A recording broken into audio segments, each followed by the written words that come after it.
back in the class one more time to look again at our favorite thing, and that is roster building. So as of recently, we've actually been taking kind of a closer look at roster building towards the beginning of the game, trying to make wise decisions with the amount of resources we have, which can be really strict.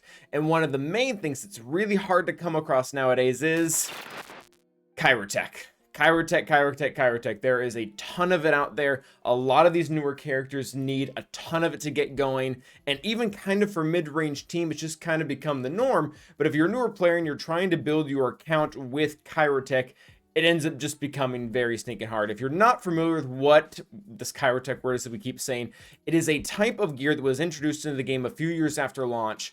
And essentially, it was a way to keep a lot of the players just from immediately gearing everything up right when it came out, because it wasn't something any of us had farmed. One of the other important things that's happened with it is about a year or two ago, CG went in and they doubled the gear for everything up to gear 12 except this specific piece. So basically, the reason why this video is kind of relevant is when you're building up your teams, a lot of times when you get stuck on a newer team like say Bad Batch or Inquisitors, you will need just like 500 of these to build up one singular character, and you end up getting stuck on that team for months. And the purpose of this video is to kind of outline what teams A just don't need Kyrotech at all, and B, how good most of them are going to be for your roster and building it up. That being said, this list is not going to include characters that need Kyrotech in their gear 13 like Death Trooper, because every character needs Kyrotech in their gear 13 like Death Trooper. So this is primarily going to be talking about characters similar to Shakti or Padme that need, again, 300 when they're being built up from, say, gear 9 to gear 10. So that being said, we're going to be going through this list here of all the teams that do not need Kyrotech at all. This is not going to be one of those if and and situations. These are just flat out teams that do not need it. Two things to note.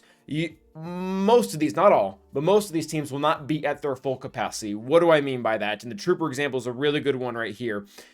The team isn't going to be as good as it could be if you were to get sidetracked, so to speak, and get one of those characters that needs Kyrotech all the way up. Piet would be the obvious example here. Also, maybe Moff Gideon or Dark Trooper are very good choices. But there are going to be some teams that can, even without those premium characters, they can actually still kill a lot. And they're just going to be teams similar to Ewoks, who there just really is no fifth character that needs a lot of Kyrotech that needs to be brought up. So with that being said, guys, let's go ahead and start the list off. So first up is going to be Murder Bears. Murder Bears, they are a great team. They are needed for 3PO, and they don't need any Kyrotech at all. The only issue with them is they start to fall off the board pretty fast if you don't continually invest in their relics, or rather in their gear, in their mods, in their Zetas, and unfortunately in their Omicron. So it's a nice team to build up. If you already have them, say, gear 9 or 10-ish because you unlock 3PO, it might be worthwhile in looking at them to build up some other things. They can beat a lot of the older school teams like First Order or Phoenix. If you're still facing those, again, I know that might seem laughable for a lot of people here, but again, this really is aimed at people who are more so starting off, that are actually struggling with even to get Kyrotechs in the first place. And unfortunately, they are kind of ranked on the bottom of this list. We're going to be going from low to high. So while I said they're a great team, there are going to be better probably uses of your resources later on. Next up is going to be the Imperial Trooper team. Imperial Troopers, they're kind of okay without Piet, Moff Gideon, and Dark Trooper.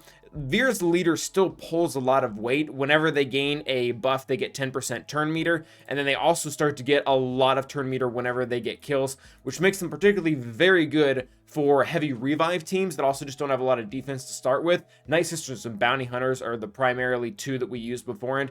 The only issue here is, and this is kind of different from Piet, you don't gain nearly as many buffs, so the whole team needs to have somewhat decent speed modding to be able to get ahead. This is not like the ultimate comp that you need to use as well. Range and Stark in here are very nice because they allow for a lot of buffs in the very beginning, but again, back in the olden days before we had Piet, back in my day, we had to use even like things like Stormtrooper or Shore Trooper to get things going. Our Shore Trooper is even nice because he can actually kind of help you weather the storm in the very beginning. So there are those two teams. Next up is going to be the OG JTR. This team was really good back in the day at taking out Bounty Hunters. They do have a decent turn meter train. It's not great by today's standards, but with BB-8 and Resistance, or Ray in there, they can gain a lot via exposes, and the Resistance Trooper kind of helps carry that. And then between Hollow and Finn tossing back the taunts as well as the cleanses, this team actually can be pretty durable. You don't necessarily need all the oomph of the newer characters to be able to make it happen. It's primarily an offense team. They won't hold very well defensively because they'll just kill your important attackers like Resistance Trooper right off the bat. And in fact, most of these up until now are pretty much just offensive teams. And then finally getting back down to bounty hunters. And this is where things do start to get a little more expensive. Again, the whole point of this video is to talk about characters, or rather teams, that just don't need Kyrotech at all. That being said, we're going to start to run into some more expensive elements as well, like Omicrons. And that's not to say this team doesn't need an Omicron to actually do some work. They have a lot of really nice things about it. One of them being Bosk is still an amazing tank for this team. He can still tank a lot of stuff in the very beginning. And then Boba and Django actually do deal enough damage that they don't necessarily need Amando's Annihilate for a lot of things. And they both have anti-revive built into their kits. So that is something that you can look forward to within either an Amir or, again, against Night Sisters or something like that.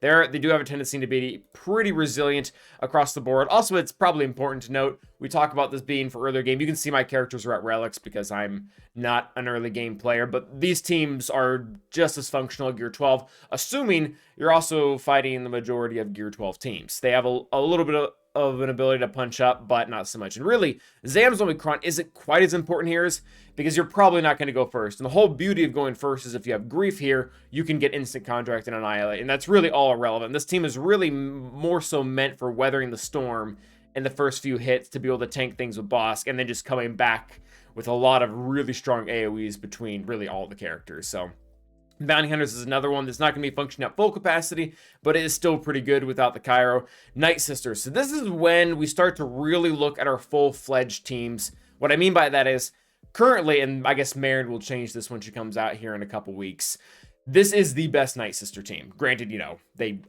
could use more gear. But character-wise, there isn't a better fit here. I guess you could say Spirit for Talia, but again, she doesn't need Kyros either, depending on what type of team you're trying to build. So that's about as good as it gets. And this team has a wide variety of teams it can beat. It can be Grievous. It can be Geonosians. Really anything that doesn't have an anti-revive right in the beginning. As long as Daka can be able to heal herself up and they have a nice cleanse on the team with Talia, they can actually kind of get going. And Asaja's Omicron really took that to the whole next level. I don't know if I really want it. It's not a good idea for my account. It's not. But it does some really stinking cool stuff where she's constantly reducing the enemy's max health and defense, which can make it really nice for even for later game, like cleaning up a lone Malgus, because you can eventually just reduce his max health and defense into oblivion, and then you can finally get the kill on him. So pretty cool team. Next up, this one is really fun because this reminds me of a lot of old teams where before we had all the Darth Revans and the Mara Jades, this was actually a pretty popular and useful team. What we have here is Emperor Palpatine with Vader and Thrawn, and typically Vader will get a whole bunch of turn meter right in the very beginning of things. He'll be able to use his Merciless Massacre, he'll be able to get a bunch of debuffs out, he'll be able to use Culling Blade to get rid of some of the debuffs, and then the rest of your team gets turn meter because debuffs were dispelled.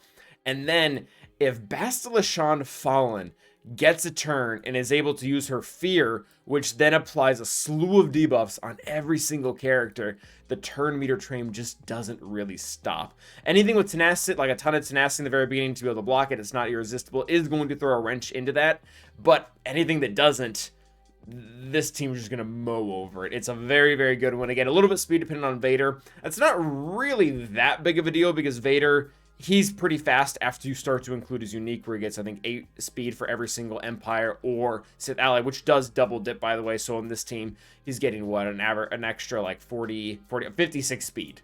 That's quite a lot. Definitely nothing to laugh at. So Bastila Shan Fallen can go there. Very great. Next up is actually going to be a weird team. And the reason why this looks weird, and we've kind of mentioned it with a lot of the previous teams, is that they are really older teams that we had been using actually a long time ago before the Kyro characters came out.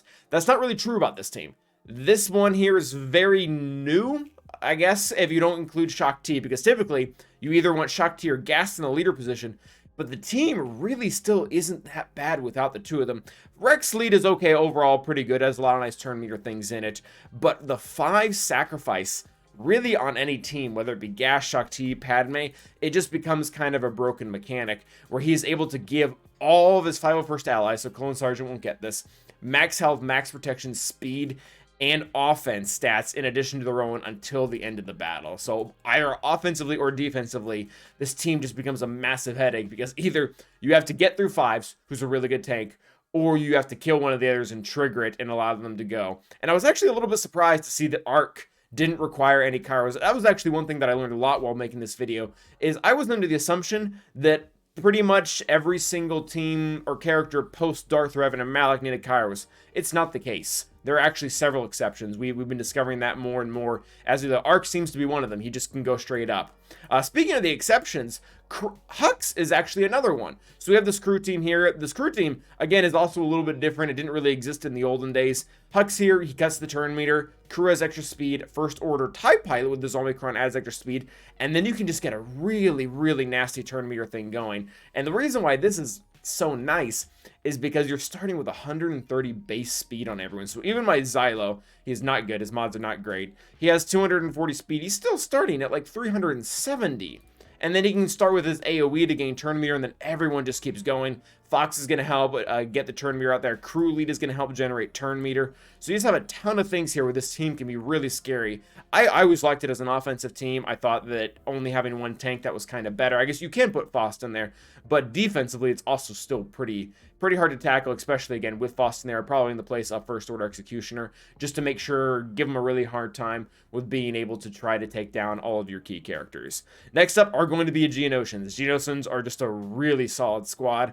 If your opponent doesn't have the right team to take them out, they are a massive pain in the butt. Again, there are many counters that exist for them. Trey will wipe the floor with them. Vader will wipe the floor with them. But if for whatever reason your opponent has to use that counter on another team, they all of a sudden become really scary. You cannot take them down with scraps. And even offensively, their viability is there too. They're quite often used, and even in the end game, to beat either BAM or Admiral Raddus comps. They're also needed for Watt, so you're probably going to have to build them up, or you should build them up for that anyway. So really great comp. And one of the really cool things about them, speaking of Gear 12, is this is really good in the very beginning and ends up actually being really bad towards the end. But the Geonosian Brute Alpha, his leadership adds flat health and protection. There are very few leads or even uniques that add flat protection. What this ends up doing is when the really low gear, say Gear 7, Gear 8, it front loads them big time, because 15,000 for both of those at Gear 8 is very small. The issue is when you start getting to relics, 15,000 starts to become a very small percentage of what your overall max health and max protection is. So it ages poorly, but it does offer a lot of benefit for this team, again, at kind of the Gear 11, Gear 12 benchmark that a lot of people like to get them to specifically for Watt shards. So that is something to keep in mind. Next up is going to be Wampa. Wampa is very expensive when you consider where he comes from. He comes from GET1, as well as he needs an Omicron to be functional. But he doesn't need Kyro, at least not before Gear 13. So overall, very good character. One of the things that I really love about him, especially probably towards the mid-game, beginner game, it's really hard to get him. But in the mid-game, he beats entire teams that would otherwise just be very problematic. Grievous is probably the biggest one, where he can take it down on his own. And a lot of times, it's not just that he can beat Grievous that's impressive, but you don't have a counter for Grievous, so it's something you can build that isn't just useful, but is a legitimate problem solver for your roster, especially as far as his offense viability goes. So, very good there.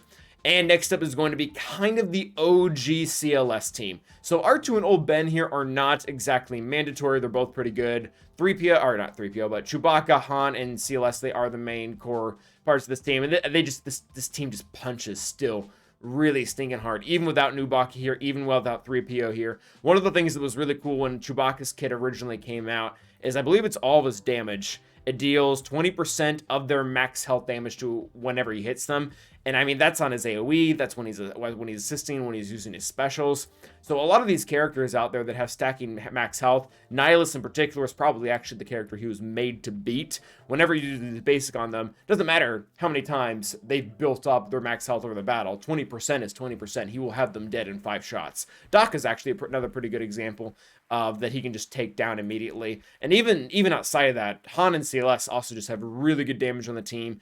R2 stat sharing has become very outdated, but it's still there. It's still decent-ish. And then Old Ben is just kind of a nice tank because I guess that's always good too. The AoE ability block is also very fun. He's not a hard requisite, but he's pretty good. And now we're starting to get into like some of the really, even for non-kyro tech, premium teams that I'm still using in the very end game. And the next one up is going to be Jedi Knight Revan. This team is really ballistic. GK is not 100% necessary here. I just thought he would go well because We can't use Padme for the sake of this video. But Jedi Revan is just very, very universal. Almost he has a lot of things that were built into his kit to allow him to not just beat a select few teams. Like Wampa kind of has a few teams that he's outlined to beat. Jedi Knight Revan beats a very wide variety. He has things in his kit that let him get past max health protection or bonus protection, which is Treya or Nest. He has things that stop the starting speed, like within Maul or in Bastila lead. He has a lot of assists. The team has revives. They have buffs. They have debuffs, they have ignore taunt, they have pretty much everything you could want or hope for. And if you have a modded correctly, it's not even actually that bad on defense, but still is very good on offense. It's really kind of a world beater. I mean, again, I still use this very commonly to beat dash teams. Be able to get to go around L3 or Zalba or whatever the tanks are, go right for Vander, get him out. We have a cleanse when Dash uses big AoE. We've used it against Qui-Gon Jinn. We've used it against Bam. We've used it just against a lot of really high tier targets. Adrad as well in the end game. Very good team. Again, pretty, I guess, expensive to build up overall, considering we have, what, 1, 2, 3 legendary and or raid characters here. But again, if you're really stuck on Kyro, can't get past it, it's definitely a team that you want to look at and you want to go for.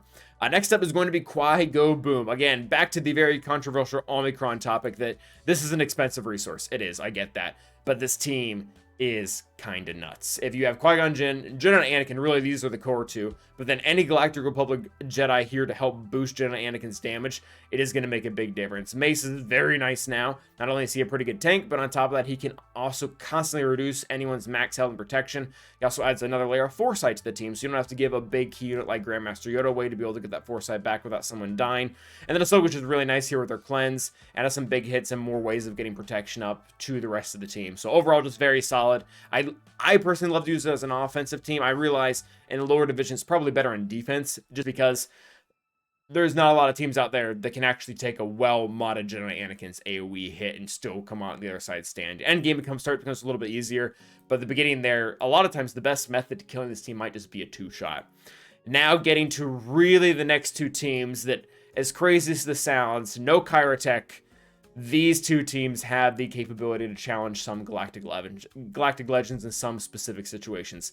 Very, very good teams. Treya, very expensive just because she requires 2 Omicrons, but this team is very nasty. I'm tinkering around with Jedi Knight Revan being able to beat it on defense, but other than that, I can't find anything short than a Galactic Legend. We've been trying to get Gas to work, and against the really strong ones, he just can't, and it's just so stinking good. Again, I realize this is expensive through other reasons, but just the amount of things they have going for them, what ends up happening is Trey just has a bunch of survivability and damage, and then when you start hitting Savage, because he's the tank and that's what he's doing there, he gives turn meter to the rest of the team. The only thing that I've even seen come close to this are like maxed out bounty hunters, and those are even typically losing after they annihilate Treya or Savage or whatever they do. So just a really stinking good team that is very hard to get around, just with the amount of mechanics they have going. If things take too long, well, Nihilus is just going to end up annihilating you in that game. And last, and certainly not believe, is the best team without Kyrotech, and that is Grievous. Dude is so good. He is one of the best counters out there in the end game for Starkiller. In fact, he is the best counter out there for Starkiller right now. He's one of the only non-galactic legends that can do it well. He gets control. Whenever he gets his target lock out there, it starts really taking control of the turn meter in the battle. One of the things that does help in here is having Newt. Newt's unique specifically whenever people take damage from debuffs from Separatist allies, they actually take extra 5% damage on top of that. And what that does is it feeds into Grievous's leadership so that it ends up feeding more turn meter, assuming they had target lock. Because when a target locked enemy is damaged, each droid and each Separatist ally gains 2% turn meter. So you're really doubling up on it, and it makes it to the point where you can almost get a loop going between the 5 characters, assuming you're applying the target lock to all 5 or 6 characters or whatever it is. So Starkiller is kind of my main use, but even against certain bad C or JML comps, he actually has a shot there too. We've done both of those. Sometimes a cooldown pull is necessary. The comp is really good, but he can get it done. He's a really nice resource to have in the back of your pocket to be able to take him down. One thing I will say, if you ever need to kill a solo SLKR in that exact situation, take in Newt lead rather than Grievous. Grievous will just make him immortal, but that's probably a very rare situation in general. So that's what our thoughts are. Let us know in the comment section if you think there's a better team without Kyro, if we missed one, or if our order is wrong. I realize these middle teams, there probably is a lot of wiggle room for this should be down and this should be up, but really I think these last several teams are just so stinking good without being able to have it. And if one of these characters actually has Kyro, please let us know and we'll be able to get to pin that and shame me for funsies. But yeah, that is going to be it. Thank you guys for watching. And as always, stay awesome.